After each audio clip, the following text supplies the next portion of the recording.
to have the first RC lecture by our new president. I'm glad you all came for her inaugural address.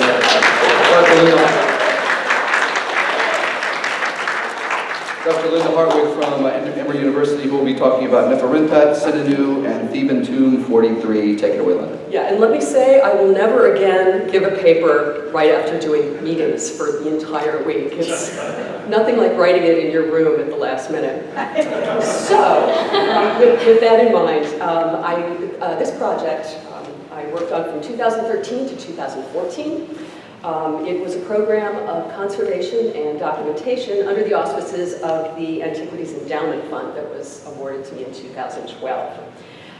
Details about the conservation of this tomb chapel are going to be published in the bulletin of the American Research Center in Egypt. So I'm actually going to use this paper to focus on one particular detail. It was actually several details that didn't actually make it into the bulletin. The date of the chapel, and also the Heretic notes that are found inside. So the tomb of Neferrenpet, it rests in western Thebes, and it sits up on the upper enclosure of Sheket Kurna, in the vicinity of a number of tombs that date to the reigns of Thutmose III, Hatshepsut, and Thutmose IV. The tomb itself is your typical T-shaped tomb. It is the actual broad hall measures 4.7 meters long. It is 1.45 meters wide, and it's 2.12 meters high in the broad hall. The long hall, let me see if I can get this working here. Does that work like that? No, forget it. Anyway, so you've got the long hall that goes into a partially hewn out burial. And in fact, it is a, thank you. Okay, thank you. In fact, it is it's a sloping passage that you have right here. And I also have a convention that I follow, mainly because what we find in Porter Moss is that often those walls, certain walls that do have decoration on them, are not given numbers. So in the best interests of giving those walls some kind of anchor, I have named them based on walking into the tomb. So you've got Broad Hall, that's BH, Broad Hall near right, meaning it's the closest to the entrance, Broad Hall far right, furthest from the entrance, and then the small walls on either side. So I'm going to be referring to those during the course of this talk. Also, let me just say at the outset, the excavation of the burial was not part of the project. It was not part of the concession, and so therefore it is there for people to do if they would like to in the future. So let's get around to Neferrenpet. He actually worked very closely with the provisioning of the royal household, and the only title that is preserved in the tomb is that on the broad hall near right. He is overseer of the storeroom of the Lord of Two Lands. Now, the title indicates that he supervised royal magazines, where specific provisions were kept, and oversaw probably a number of royal processing installations. Now, based on archaeological remains, palace remains, it seems that his office was likely part of a storage complex, and he controlled access in and out of the magazines. Now, two other titles can be assigned to Neferrenpet. In his 1961 article, Wolfgang Helck linked a Stelliforus statue of Neferrenpet, this is Louvre A79, to the owner of TT43. The stela is being held by Neferrenpet.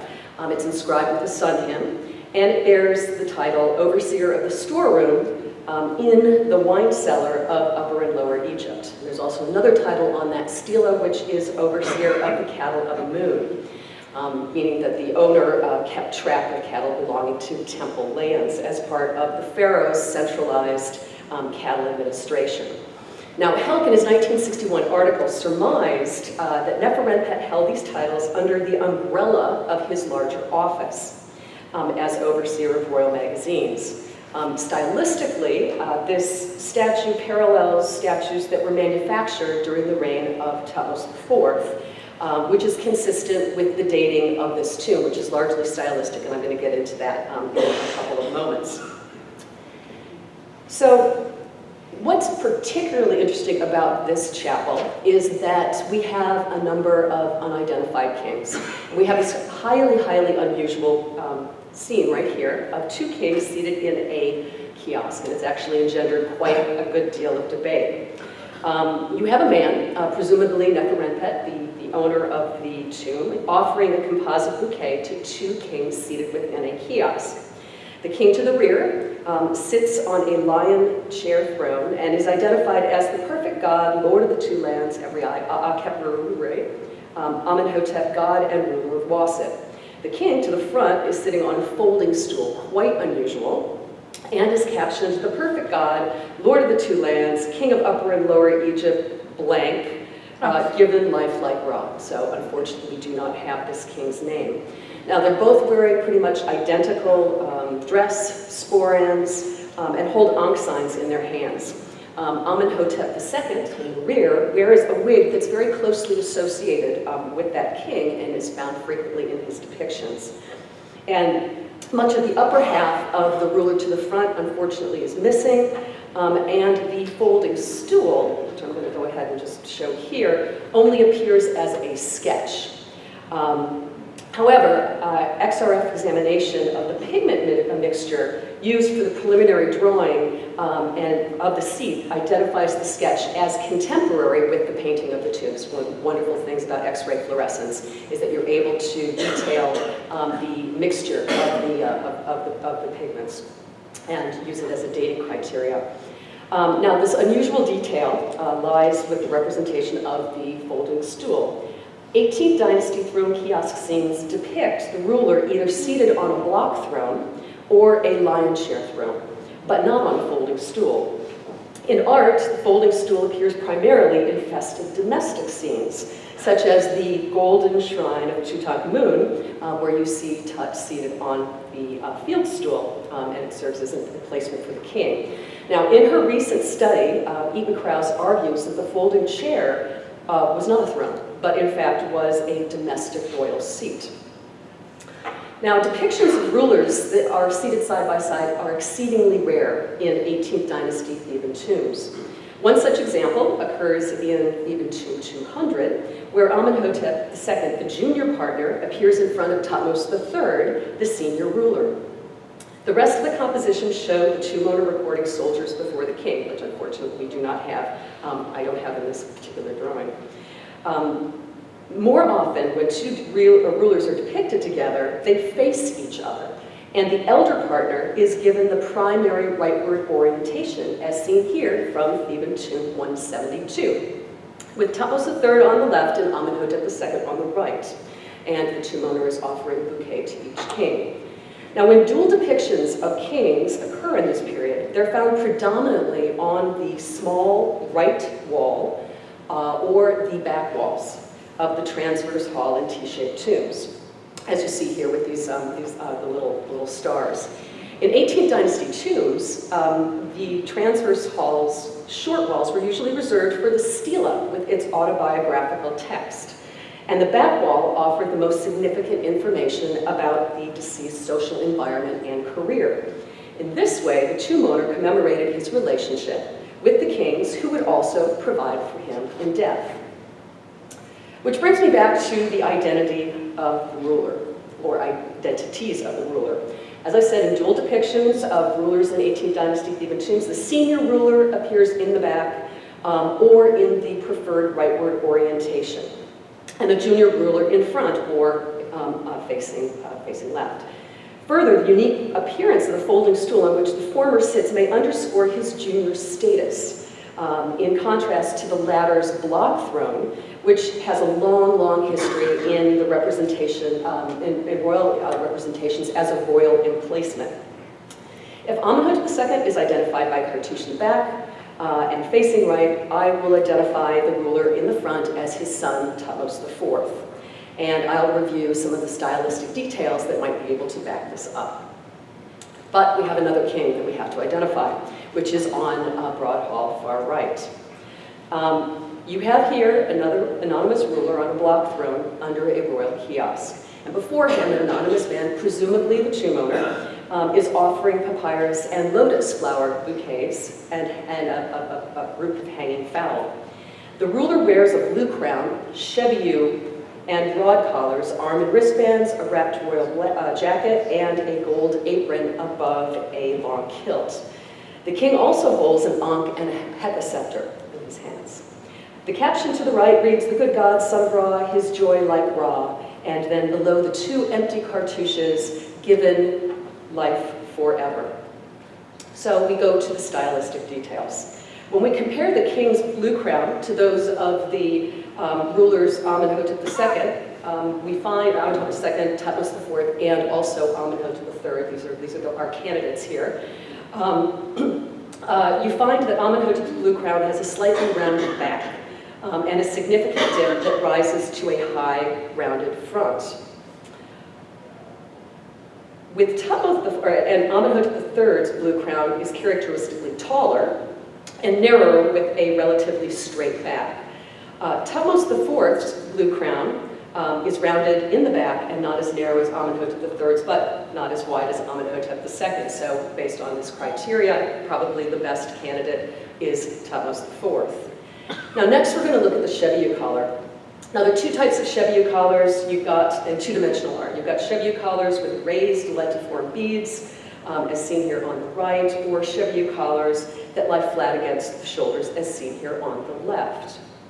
When we take a look at the unfinished cheviu collar in Theban tomb 43, we only have the yellow ground that's preserved, but it rises above the king's broad collar, which suggests the final conception was to be a raised lentiform bead cheviu collar. Now, comparing collars, similar cheviu collars in painted Theban tombs, we find the collar of Amenhotep II literally stands up from his shoulders and disappears into his wig. Thutmose IV, his cheviu collar is rounded slightly above his shoulders, as is the collar of Amenhotep III. Go back there. Therefore, the cheviu collar in Theban tomb 43 appears to be transitional between Amenhotep II and Thutmose IV. Now, when we go ahead and we take a look at the proportions and also the scene types, it gives a further refinement. For example, in the reign, the most similar that we find are during the reigns of Amenhotep II and also Thutmose IV. These are rather simple arrangements. They usually have the tomb owner coming before the ruler seated in a kiosk. By the time we get to Amenhotep III, very complicated kiosk scenes. And as we have here from TT 226, you end up having royal kiosks with double canopy arrangements, so we can rule Amenhotep III out.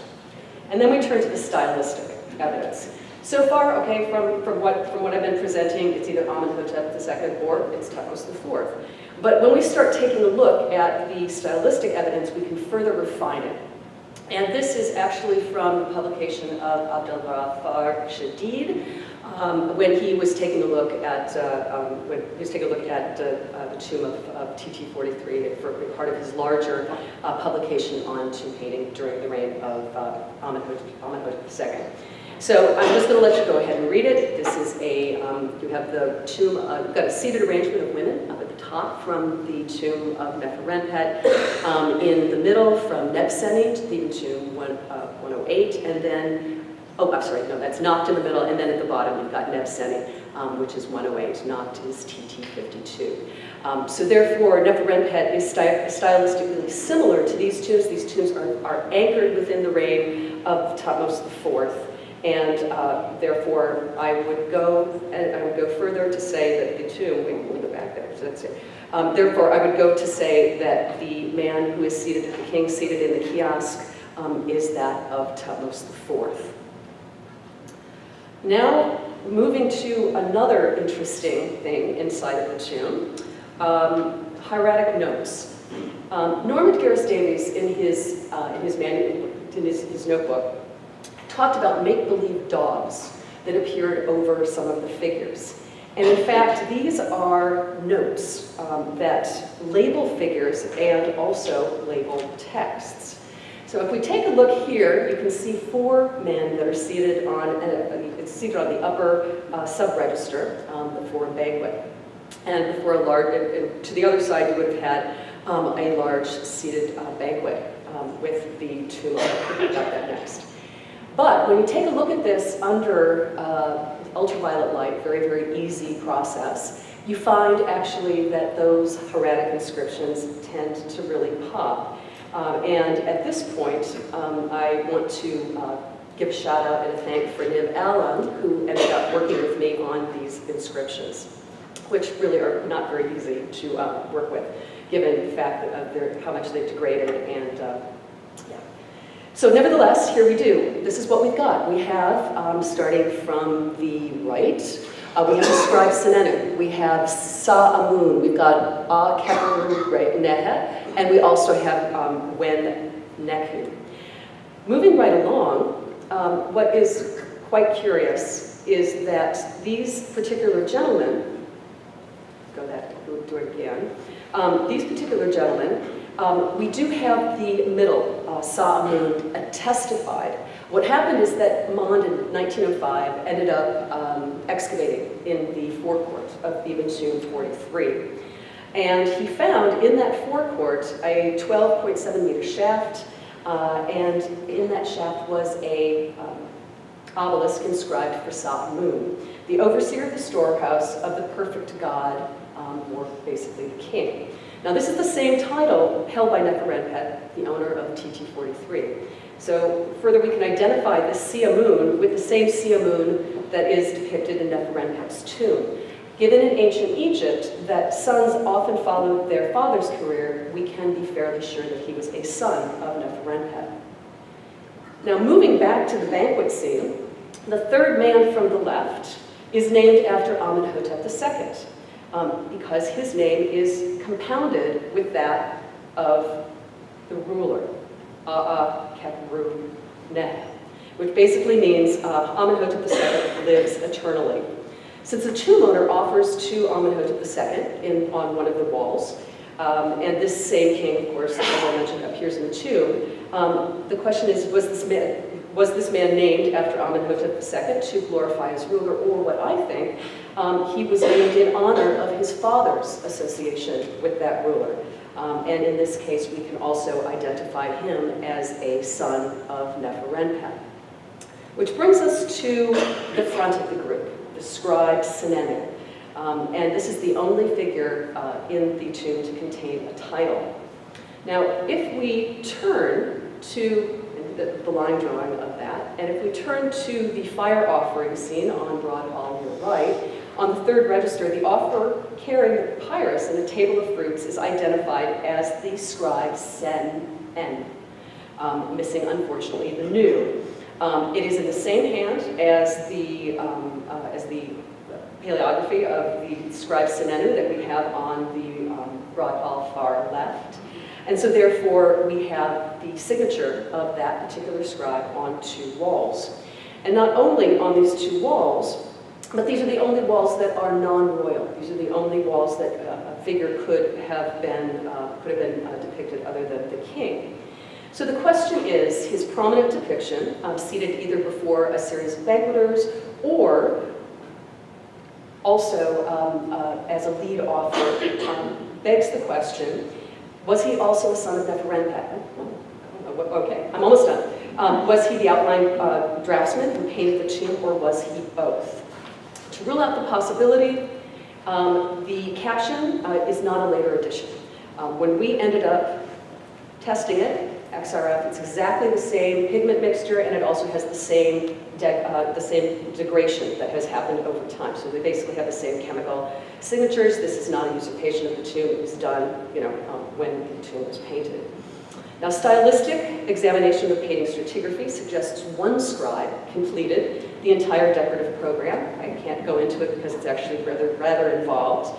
But how we can tell this scribe or how we can tell this painter are the dotted lines, not only that appear in the text, but also in preliminary drawings and also in the final outlines. We do know that there are numerous depictions of scribes and outline draftsmen in subsidiary tombs in 18th dynasty Theban tombs, discharging their office or feasting before the deceased. However, they're usually shown as one figure in the midst of a group. And we also have examples of line drawings, and this is a line drawing from the Davies from Theban tomb 82, of the tomb owner who is thanking all of the people that worked on his tomb. And what he's doing here is he is feasting them with divine offerings and rewarding them with every good thing. Rather than signifying a single feast here, it's been suggested that this feast and others like it likely symbolized their share in the tomb owner's offering revisions. Now, Senenu's prominent depiction and inscriptions in the tomb chapel of Neferrenpet seems to be a type of commemorative signature, and perhaps a way of Senenu to share in the tomb owner's cult as a type of eternal payment for his tomb. And of course, Senenu may very well have been a son of Neferrenpet. So in the end, every chapel's decorative program tells a story about the tomb owner. So what do we know about Neferrenpet? We know he served the kings Amenhotep II and Thutmose IV, overseeing provisions needed by the royal household. His son Seamun followed in his footsteps, and perhaps another son was named in honor of one of the kings that his father served. Neferrenpet secured the tomb and a scribe to decorate it. And this scribe, again, who may also be a son of Neferrenpet, completed the small tomb by himself, or at very least after masons hewed the chapel and burial out of the Gebel. Senenu penned his name above a few painted figures to participate eternally in the banquet and an offering ceremony, and also in this way to receive sustenance himself. I'm going to leave you with this. It is an unusual shakti of a royal scribe, Senenu from Thebes, which was recently dated to the reign of Thutmose IV. If it does belong to the Senenu of Theban tomb 43, one hopes his tomb is still somewhere to be found in Thebes. Thank you.